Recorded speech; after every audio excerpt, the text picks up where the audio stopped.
ministère en famille, c'est précieux. Et ce qui est détonnant, c'est qu'au début, on a l'impression qu'on est un peu plus lent que les autres. Mais finalement, quand toute la famille entre dans le ministère, quand la vision, elle n'est pas seulement sur une personne, mais entre dans le cœur de chacun, ça devient une force énorme. Et j'ai le privilège de pouvoir construire le ministère avec mon épouse et finalement avec mes enfants. Et c'est un encouragement aujourd'hui de voir des enfants dire qu'ils doivent expliquer un métier ou une idée pour le futur, dire j'aimerais faire missionnaire, ou bien il y en a un qui dit même j'aimerais reprendre Impact. Donc c'est encourageant pour les parents. Alors si je devais recommencer mon engagement pour le Seigneur, je pense qu'il y a 3 choses que je ferais un peu autrement. La première, c'est que je m'entourerais d'un groupe de personnes qui seraient un conseiller rapproché, à qui je m'engage d'être redevable et à qui je permets de porter un regard sur ce que je fais. La deuxième chose, c'est que je planifierais au début de l'année des temps avec mon épouse pendant lesquels je me retire et je prends du temps vraiment à part. Parce que si on fait ça seulement quand on a le temps, on ne le ferait jamais. Et la troisième chose, c'est que je ne serai pas tête baissée dans mon activité, mais je poursuivrai,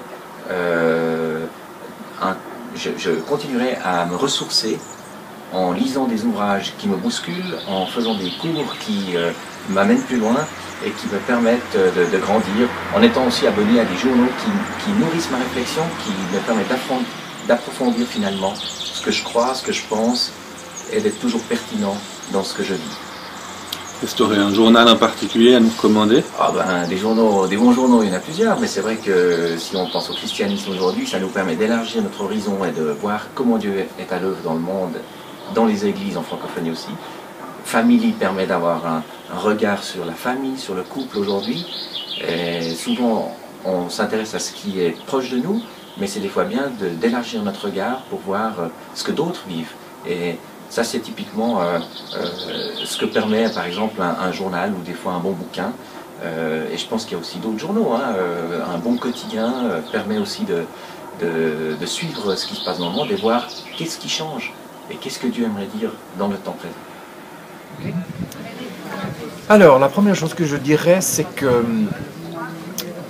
il faut déjà veiller à se protéger. Dans un premier temps, la première chose que je dirais, c'est veiller à ce qu'on s'assure bien que l'Église n'ait pas d'attente particulière sur l'épouse, dans la famille, quelque part. Est-ce qu'on engage le pasteur, l'équipe pastorale, bien clarifier les choses au départ, pour qu'il n'y ait pas d'attente déçue, et puis des non-dits quelque part qui ressortent et qui finissent par être blessants ou quelque chose comme ça. La deuxième chose, c'est, en tout cas nous on a vécu ça, mon épouse donnait ce qu'elle pouvait en fonction des disponibilités, mais priorités aux enfants. On avait convenu ça au départ ensemble, que c'était pas, on n'allait pas sacrifier les enfants quelque part pour, entre guillemets, le ministère. Donc ça c'est une chose que je dis, il faut veiller aussi. On a essayé aussi de veiller aux jours de congé pour la famille. Alors au départ c'était le samedi, et puis après c'était un bout du samedi, un bout du mercredi, puis ensuite les enfants grandissant, les leçons prenant le dessus, on a encore changé d'autres jours. Enfin, on a essayé d'adapter au maximum au niveau des disponibilités des enfants aussi pour pouvoir prendre des temps en famille. Ça c'est une première chose. C'est le deuxième point, je dirais.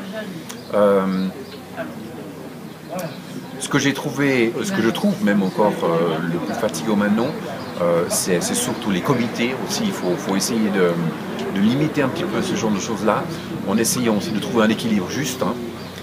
Ce que j'ai appris avec le temps, c'est que je ne suis pas indispensable, qu'on peut déléguer des choses aussi, et puis qu'au niveau de la famille, c'est important. On a essayé aussi de fixer des temps de vacances en famille, où oui, peut-être une personne dans l'église savait où on était, mais personne d'autre quelque part.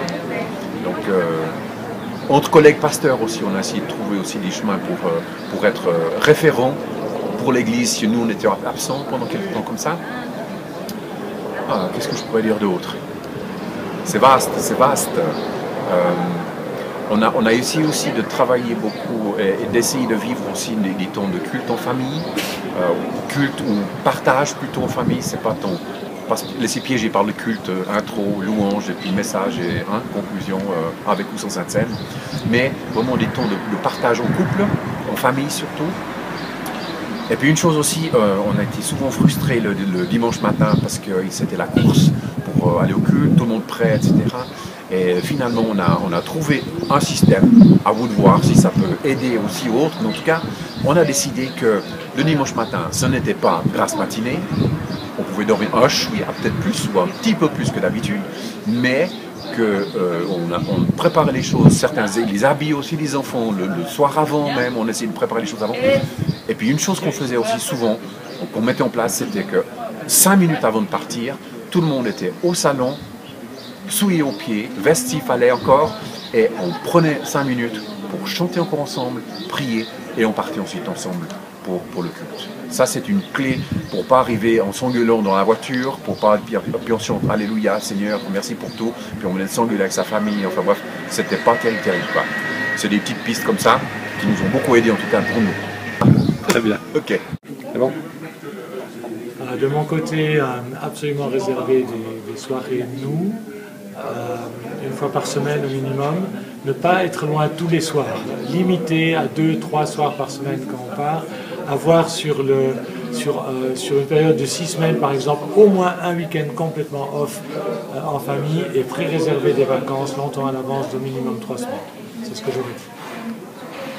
Voilà, pour moi, j'étais femme au foyer, donc c'était pas difficile de m'occuper des enfants. Ce qui manquait plus, c'était la capacité d'être en couple.